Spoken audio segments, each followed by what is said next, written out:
పూజలలో స్వర్ణ కవచమును దాల్చిన కనక దుర్గాదేవి.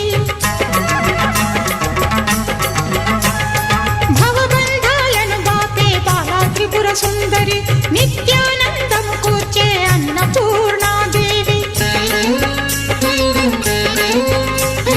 లోక శాంతిని సంరక్షించే సుమంత్రమూర్తి గాయత్రి.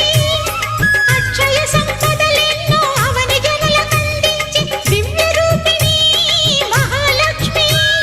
విద్యా కవన గానమొసగు వేదమయీ సరస్వతి.